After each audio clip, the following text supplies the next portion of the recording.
सातवीं सी के तमाम तलबा व तालिबात, आज 6 जुलाई 2026 मैंने आपको कल पढ़ाया था जानदारों की दुनिया तवाफुक और जमात बंदी में से हमने एक ज़ैली पॉइंट लिए थे कि हैवानात की जमात बंदी कितने हिस्सों में की जाती है। कौन बताएगा? बोलो।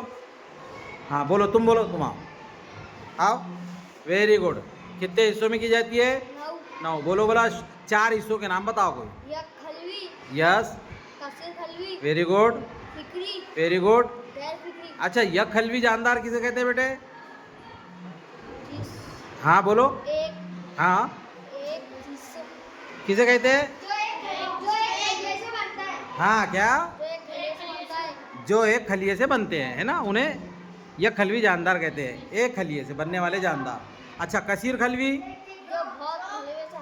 बहुत मतलब क्या, कैसा इस्तेमाल करें, कौन सा वर्ड इस्तेमाल करें?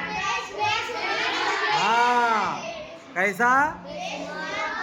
बेशुमार खलियों से बनने वाले जानदार को कसीर खलवी, हाँ कसीर खलवी जानदार कहते हैं। तीसरी कौन सी किस्म है बताओ बेटे? फिक्री है। फिक्री जानदार किसे कहते हैं? हाँ रुको जाओ अभी तुम। इसके अंदर रीढ़ की हड्डी होती है, इसे जानदार को फिक्री जानदार।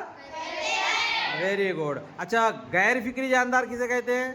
जिसके अंदर रीढ़ की हड्डी नहीं होती है। हाँ, जिसके अंदर रीढ़ की हड्डी नहीं होती है। Very good. मतलब आपकी स्टडी अच्छी है, साइंस की हो रही है ना? मजा आ रहा ना पढ़ने में? बस ऐसे ही आपको जवाब देना है। मैं जो पढ़ा रहा हूँ उसको समझना है, घर पे जाके उसको उसका यादा करना है और सवालों के फटाफट जवाब देना है ना? सब करेंगे ना? हाँ, वेरी गुड।